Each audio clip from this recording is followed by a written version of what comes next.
Okay, so you've decided you're going to deal with your debts. You've been putting it off for weeks, maybe months. You've not been answering the letters, you've not been answering the phone, you've not been opening the door, you've not discussed it with anybody because you've been embarrassed and ashamed.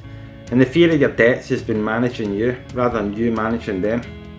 But eventually you've decided enough is enough, and you've made an appointment to go along to see your first money, to see a money advisor. You've contacted your local Citizens Advice Bureau or your local council, and you've made an appointment to see a money advisor. So now you've got an appointment and now you're worried what's going to happen next. Well, what I'm going to try and do in this interview, after 20 years experience of working in money advice, is explain to you what happens when you go and see a money advisor, so that you're more comfortable with the process and so that you're actually prepared, and so that you can actually maybe take some steps to help your money advisor when you go along to the actual appointment. So the first thing you need to know about is the agency you're going to see. The first thing is that agency should be free. They should not be charging you for the services that they're providing you. Second of all, they should be impartial. They should be working for you. They shouldn't be working for the creditors or your landlord, or they shouldn't be working for the debt collectors or the council tax. They should be working for you.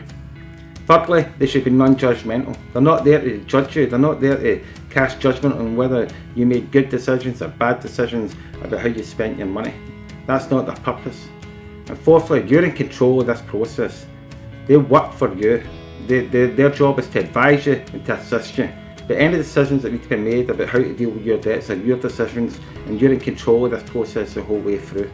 So they're the four things that you should know and expect about the agency you're going to see. And if it's a Citizens Advice Bureau or local authority money advice service, these are the principles all those agencies work by. So okay, you got your first appointment. So what can you do to help the money advisor? What can you do to help them? Well, first thing you can do is you can maybe take along 3 months wage slips. Money advisors need to see what income you've got coming in. Or if you've not got wage slips, if you're on benefits, take along proof of your benefits, maybe a decision letter. Because they need to know what income you've got coming in. They also need to know, basically they need to verify that information, but they also need to know if there's any deductions coming off that income for a direct earnings attachment, for a maintenance arrangement, or for an earnings arrangement, or whether there's deductions for an overpayment of benefit or an advance on universal credit. They need to know that information, so by taking that information to them, that's really going to help them. Second of all, take 3 months bank statements. They need to get a real insight into your finances to help you. And all this information is confidential, of course, so you don't need to worry it's going to be shared by anyone, but other than it's there to help you. That's why you're giving them it. But they need to know if you're maybe paying bank charges that you shouldn't be paying. They need to know if there's direct debits coming out that maybe are outdated and you've just forgot to cancel them. And they need to also verify what your income and expenditure is and how you're spending your money. So 3 months bank statements really helps them. After the next thing you need to do is take along proof of all your debts if you've got it. So that's recent demands for payment, recent credit card statements, recent loan agreements, etc., hire purchase agreements. Money advisors need to know the account numbers of your creditors. They need to know who your creditors are. They need to know how much you owe them, and they also need to know if they've been putting charges on your debts. Possibly some of those charges are illegal, and they also need to know what kind of agreements you've got. Is it a credit card agreement? Is it a hire purchase agreement? So that's really going to help them. So just to recap, the 3 things that you can take along to that first interview to help the money advisor is 3 months bank statements, 3 months wage slips or proof of your income if you're on benefits, and finally take along proof of all your debts. And that's really going to help speed the process up. Then once you actually get to the first interview, the money advisor is going to use a process to actually, a structured process to try and help you deal with your debt. And I'm going to try and explain to you now what that process is so that you understand what's going on. Now some people will call it a 5-step process, some people call it a 7-step process. Whether it's a 5-step or a 7-step process doesn't matter, it's essentially the same. Now I like to use the acronym ARMED when I'm discussing this process because it just helps me remember.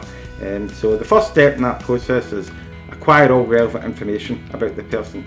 Because if I'm helping you and you're one of my clients, I want to know if you own your house, I want to know if you don't own your house, I want to know where you're employed, I want to know who lives in your house, what income's coming into your house, I want to know if anybody's got disabilities in your household or whether you're caring for anyone.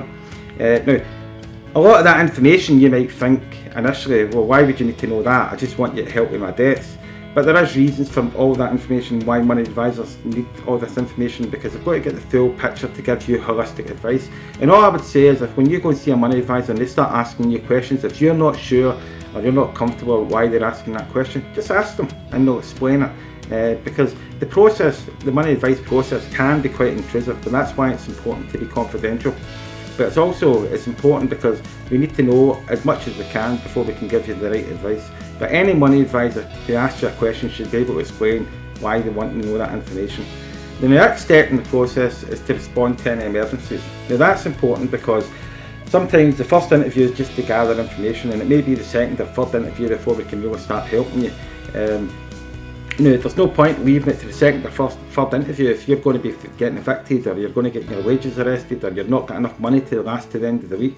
We need to know that in the first interview so we can deal with it, so we can maybe take steps to stop the eviction, so we can take steps to maybe stop the wage arrestment, or so for example we could maybe try and help you get a crisis grant from the Scottish Welfare Fund, or maybe we can get you a food bank referral to get you to the end of the week, or get you a referral onto a specialist energy advice service that can maybe help you with your utility bills.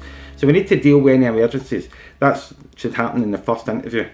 Now the next stage is then to maximise income and minimise expenditure. We need to get you as much money as we can getting out of the house. So if there's benefits that you should be claiming that you're not claiming, we need to try and get those benefits in.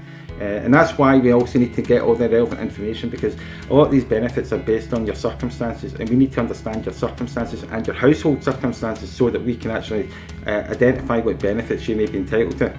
There's no point us discussing bankruptcy with you if we could get you more money, and that would allow you to pay your debts off. And we also need to minimise your expenditure.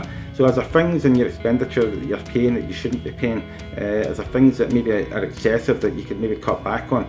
But equally, when people get into debt, they also make a lot of cutbacks themselves, to stop paying the insurance, the house insurance, to stop paying the TV licence, to cut back in food, to cut back in gas and electricity.